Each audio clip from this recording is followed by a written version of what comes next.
Good morning viewers, welcome to back our channel. आप सब कैसे हो? आज मैं लेकर आई हूँ फिर से एक कमाल की वीडियो जो आपकी बहुत सारे पैसों की बचत करेगी।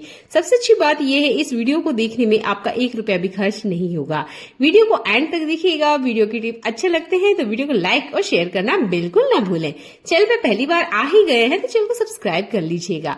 पहला ही सोल टिप मेरा साबुन से जुड़ा हुआ है। देखिए, इस तरह के साबुन का यूज ना हमारे डेली लाइफ में हम बहुत ज्यादा करते हैं। आज इसका हम अनोखा यूज करेंगे, तो आपके पास जो भी साबुन है आप उसका यूज कर सकते हैं। अब हम यहाँ लेंगे ग्रेटर। अब इससे हम यहाँ पर बारीक थोड़ा सा इसको ग्रेट कर लेंगे। यहाँ मैंने कद्दूकस का यूज किया है। जो भी आपके पास अवेलेबल है उसमें आपने इसे ग्रेट कर लेना है। तो अंदाजे से मैंने लगभग यहाँ 2 चम्मच इतना साबुन को ग्रेट किया है। आप इसकी क्वांटिटी कम ज्यादा कर सकते हैं, डिपेंड करता है आपको इसको कितने बर्तनों के लिए यूज करना है। तो आज हम नहाने वाले साबुन से बर्तन को साफ करने वाले हैं। यहाँ पर लिया है हमने नहाने वाला साबुन। इसके बाद में इतनी ही क्वांटिटी में हमें लेना है गेहूं का आटा।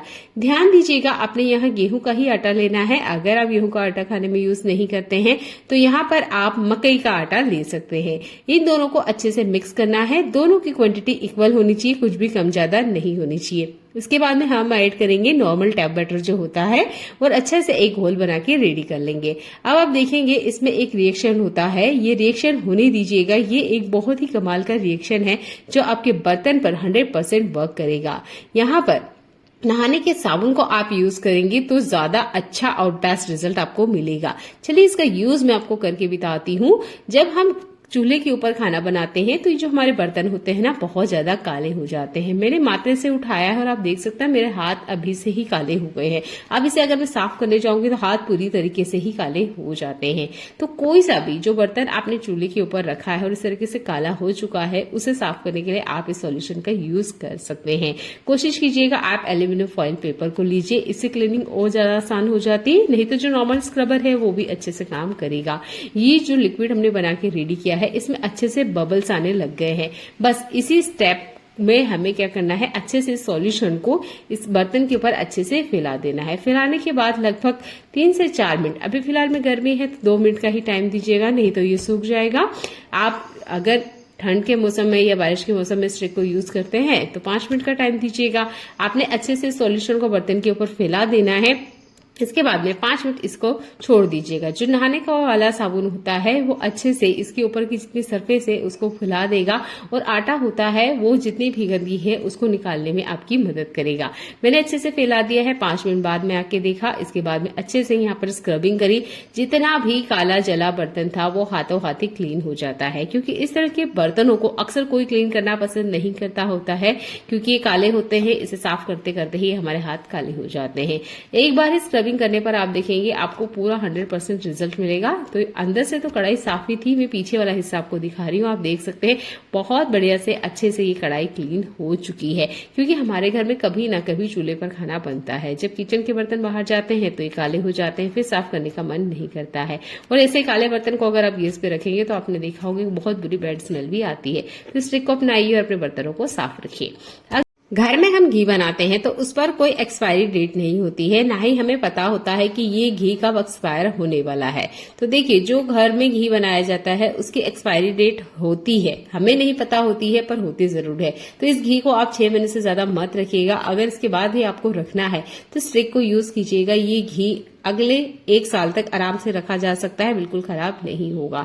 तो जब मार्केट से हम घी लेकर आते हैं उसमें प्रिजर्वेटिव ऐड होते हैं, पर घर में हम इसे कैसे लॉन्ग टाइम तक के लिए रखें। तो आप लीजिए ये हमारा खाने वाला नमक। अगर काला नमक है तो आप उसका भी यूज कर सकते हैं, कोई दिक्कत नहीं है। इस नमक को लीजिए और घी के ऊपरी परत पर अच्छे से फैला दीजिएगा। बहुत ज्यादा नहीं लेना है, 2 चिमटी बहुत ज्यादा हो जाएगा। ये कंटेनर थोड़ा सा लंबा है तो मैंने 2 चिमटी ही यूज किया है। अगर और पतला कंटेनर है तो 1 चिमटी ही आपको यहाँ लगेगा। अच्छे से इसके ऊपर फैला दीजिएगा। इसके बाद में आपने चम्मच लेनी है और ध्यान दीजिएगा चम्मच से आपने यहाँ पर इसे हिलाना बिल्कुल नहीं है। मैं चम्मच सिर्फ आपको इसलिए दिखा रही हूँ कि आप चम्मच से इसे हिलाइएगा मत। ये जो नमक होता है ये प्रिजर्वेटिव का काम करता है। आपका घी अगले 6 महीने के लिए सेफ है। अगर आप फ्रिज में रखते हो तो आराम से साल भर चल जाएगा। है ना ये कमाल का आइडिया। तो यहाँ पर मैंने इस ट्रिक को आपको यूज करके दिखाया है। तो उम्मीद करती हूँ ये वाला हैक आपको काम आएगा, क्योंकि जब हम घर पे घी बनाते हैं तो सच्ची में उसकी एक्सपायरी डेट हमें नहीं पता होती है। जिस दिन आपने घी में नमक डाला है वो डेट भी आप यहाँ पर मेंशन कर सकते हैं। अगला यूजफुल हैक मेरा कटहल से जुड़ा हुआ है। तो अभी का जो मौसम है ना, गर्मी के एंड वाला, इसमें ना आपको कटहल मार्केट में बहुत अच्छे से मिल जाएगा। और अभी जो कटहल आ रहा है ना, वो कटहल पका होता है। तो मैंने भी यहाँ पर कटहल लिया था लगभग 1 केजी, और इसके जब मैंने बीज देखे तो ये पके हुए बीज थे, मैंने इन्हें बिल्कुल नहीं फेंका। अब आप सोच रहे होंगे पके हुए कटहल के बीज से हम क्या करेंगे। तो देखिए, जो भी कट वाले बीज है आप इसको हटा दीजिएगा। ये जो कटहल का बीज होता है ये आपके बहुत ज्यादा काम आ सकता है। आप ये प्लांट देख सकते हैं, आप प्लांट नहीं इसे ट्री ही कह सकते हैं।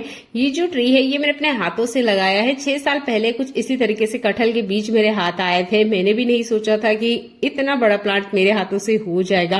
मैंने इसे 2 साल गमले में रखा। जब इसकी ग्रोथ बहुत ज्यादा हो रही थी तो मैंने इसे जमीन में इस तरीके से उतार दिया। इसे देखकर मुझे जितनी खुशी होती है शायद ही किसी प्लांट को देखकर होती होगी, क्योंकि एक जो कटहल का बीज है उसी से इतना बड़ा प्लांट बन गया है ना। कमाल का आइडिया। तो एक बार आप भी जरूर करके देखिएगा। अगला यूजफुल हैक हमारे घर में रखी हुई बेकार की बोतल से है। इन बोतल का हम यूज करते हैं, जूस वगैरह फेंक लेते हैं और उसके बाद में फेंक देते हैं। अब इस बोतल का मैं आपको बहुत अच्छे से यूज करके बता रही हूँ। तो यहाँ मैंने बोतल का ढक्कन ले लिया है। एक टूल या कोई सेफ्टी पिन या हो सकता है आप कोई कील वगैरह ले, उसे गर्म करें और उसमें होल करना है। अगर आप बिना गर्म करे भी इसमें होल करेंगे तो आराम से होल हो जाते हैं। अब होल करने के बाद आप देखेंगे इसका हम यूज कैसे करेंगे। तो यहाँ पर मैंने एयरबड लिया है। आप एयरबड की बजाय यहाँ पर कॉटन भी ले सकते हैं। मैंने बोतल को पानी से भर लिया है। ये एयरबड के ऊपर वाला जो कॉटन है इसे मैं हटा दूंगी और इसके अंदर कुछ हमें इस तरीके से इंसर्ट करना है। अब ये बोतल हमारे बहुत ज्यादा काम आएगी। तो देखिए, जिस तरीके से मैं इसका कॉटन निकाल रही हूँ और इसके अंदर इंसर्ट किया है, बिल्कुल आपने भी ऐसे ही करना है। और ये बोतल हमारी बनके रेडी हो चुकी है। अब इस बोतल का चलिए यूज देख लेते हैं। अब मैं इसमें पहले आपको करके दिखाती हूँ। ये देखिए, बोतल को मैंने पकड़ा, उल्टा किया, इसमें से आप देख सकते हैं बूंद बूंद ना पानी आ रहा है। चलिए थोड़ा सा दबा देते हैं ताकि आप आसानी से देख पाए। कुछ इस तरीके से ना धीरे धीरे इसमें से डीप डीप करके पानी आता रहेगा। इसके बाद में मैंने ली है यहाँ पर एक लकड़ी। ये झाड़ू की सीख वाली लकड़ी है। आप चाहे तो यहाँ पर मोटी लकड़ी ले सकते हैं। थोड़ा सा सैलो टेप मैंने लिया है, इसके ऊपर आधा चिपकाया है, पूरा नहीं चिपकाया है। और ये जो लकड़ी है इस तरीके से मैंने कट कर ली है इक्वल साइज में। इसके बाद में टेप की मदद से हमने बोतल के दोनों साइड, जिस तरीके से हमारे कढ़ाई के हैंडल होते हैं ना, बिल्कुल उसी तरीके से इस बोतल के आसपास हम इसे लगा देंगे। ये एक बहुत ही काम की चीज बनके रेडी हुई है जो आपके बहुत ज्यादा काम आएगी। तो आपके घर में जितनी भी बोतल है उसके ऊपर ये ट्रिक का यूज आप कर सकते हैं। बोतल को हमने किसी तरह का कोई नुकसान नहीं पहुंचाया है, बस बोतल की लीड पर एक छोटा सा छेद ही किया है। अब इस बोतल को लेके चलते हैं हम हमारे प्लांट की तरफ। देखिए, बहुत बार ना हम घर से बाहर जाते हैं और हमें हमारे प्लांट की बहुत ज्यादा चिंता होती है कि इन्हें पानी देगा कौन। तो जब हम जाते हैं तब तो हम इन्हें अच्छे से पानी देते हैं, पर उसके बाद भी 2 या 3 दिन के लिए आप बाहर जा रहे हैं तो एक बोतल में इस तरीके से आप पानी भर के रख सकते हैं। धीरे धीरे टिप टिप करके, यानी बूंद बूंद पानी इस प्लांट को मिलता रहेगा। ये प्लांट सूखेगा नहीं। बहुत ही कमाल का आइडिया है, जरूर करके देखिएगा। मुझे बहुत ज्यादा इसकी जरूरत होती है क्योंकि मेरे पास बहुत सारे प्लांट है और जब भी मैं कहीं बाहर जाती हूँ तो आधा तो मुझे इसी बात का टेंशन हो जाता है कि इन प्लांट को पानी देगा कौन। तो इस तरह की ट्रिक मैं अपनाती हूँ। और देखिए, बच्चों को ये ट्रिक आप जरूर बताइएगा। बच्चों को ना बहुत ज्यादा खुशी होती है और नई चीज सीखने की उन्हें क्रिएटिविटी आती भी है। तो उम्मीद करती हूँ ये वाला हैक आपको पसंद आया होगा। बच्चों को जरूर बताइएगा क्योंकि इस तरह की आदतें बच्चों में डालना जरूरी है कि वो किसी चीज का किस तरीके से यूज ले सकते हैं। चलिए देख लेते हैं आज का एक और कमाल का यूजफुल टिप। इस तवे का भी मैंने यूज किया था चूल्हे के ऊपर रोटी बनाने के लिए। मकई की रोटी हमने बनाई थी, पर जब इस चूल्हे पे हमारा काम हो चुका था, इस तवे को जब मैंने देखा तो इसकी हालत भी बहुत ज्यादा बुरी थी। ये इतना ज्यादा काला था कि शायद काजल भी इतना काला नहीं होता होगा। काजल को छुटाना और भी आसान होता है, पर तवे का जो कालापन होता है इसे छुटाना आसान नहीं होता है। बस मैंने तवे को पकड़ा है और देखिए मेरे हाथ अभी से काले हो गए हैं। और हमारे हाथ की जो लाइंस होती है ना, उसके अंदर ही इस तरीके से बैठ जाता है कि 3-4 दिन तक ये निकलते भी नहीं है। तो मैंने एक दिया लिया है, दिए से बहुत अच्छी क्लीनिंग होती है। इसके बाद में मैंने लिया है हार्पिक। वैसे तो मैं नहीं कहूंगी कि आप हार्पिक का यूज कीजिएगा, पर कुछ बर्तन ऐसे होते हैं जो कि बहुत ज्यादा जिद्दी होते हैं, जैसे कि ये चूल्हे पे रखा हुआ तवा। ये इतना ज्यादा जिद्दी है या इतना ज्यादा इसमें कालापन है कि जो निकलने का नाम नहीं ले रहा था। तो मैंने यहाँ हार्पिक का यूज किया है। ये तवा डेली लाइफ में यूज नहीं होता है, जब चूल्हे पे काम होता है तभी यूज होता है। कोशिश कीजिएगा जिस भी बर्तन पर आप हार्पिक का यूज करते हैं उसके 3 दिन बाद तक आपने इस बर्तन को खाने पीने में यूज नहीं करना है। कड़े धूप में रखिएगा ताकि इसके अंदर जितना भी केमिकल है वो आराम से निकल जाए। दिया लिया है, अच्छे से स्क्रबिंग करना है। अभी मैं आपको दिखा रही हूँ कि इस दिए में से कितनी सारी कालापन है जो कि निकल रहा है। तवे में से तो निकला ही है, जैसे आप दिए को स्क्रब करेंगे तो और आसानी से ये निकल जाता है। डायरेक्ट हार्पिक को कभी मत टच कीजिएगा, ये केमिकल होता है। अब पीछे वाले हिस्से पे भी मैंने डाल दिया है और बस दिए से हल्का हल्का सा स्क्रबिंग करा है, तो इसके ऊपर जितना भी कालापन है वो आसानी से निकल गया था। मुझे ये ट्रिक आसान लगा, क्योंकि जब इस तरह के जो बर्तन होते हैं ना, उन्हें कोई भी साफ करना पसंद नहीं करता है। कारण होते हैं कि हाथ काले हो जाते हैं। तो यहाँ देखिए मैंने तवे को अच्छे से बड़े से क्लीन कर लिया है। अब पीछे वाले हिस्से में जहां काफी ज्यादा काली थी, चलिए इसे टच करके हम दिखाते हैं। तो देखिए मेरे हाथ बिल्कुल साफ है, क्लीन है, किसी तरीके का कालापन मेरे हाथों में नहीं आया हुआ है। तो उम्मीद करती हूँ इस तरह के काले बर्तनों को आप आराम से साफ कर सकते हैं। कोशिश कीजिएगा आपने सिर्फ एल्यूमिनियम और लोहे के बर्तन पे ही इसे ट्राई करना है, स्टील पे मत कीजिएगा, बर्तन खराब हो जाएगा। अगला यूजफुल हैक मेरा आटे से जुड़ा हुआ है। आप देख सकते हैं ये है मकई का आटा और इसमें ना लाल चींटियों का एक भंडार जैसा हो गया है। जब आज सुबह मैंने इस कंटेनर को देखा तो इसमें काफी सारी चींटियों की लाइन हो रखी थी। देख के बिल्कुल दिमाग ही नहीं काम कर रहा था कि अब इन चींटियों को भगाएं कैसे। तो देखिए इतने सारे आटे को तो हम फेंक नहीं सकते और ना ही एक एक चींटी को इसमें से निकाल सकते हैं, तो कुछ ट्रिक हमें जरूर पता होनी चाहिए। तो मैंने यहाँ डाल दिया है नमक, जो नॉर्मल हम खाने में यूज करते हैं।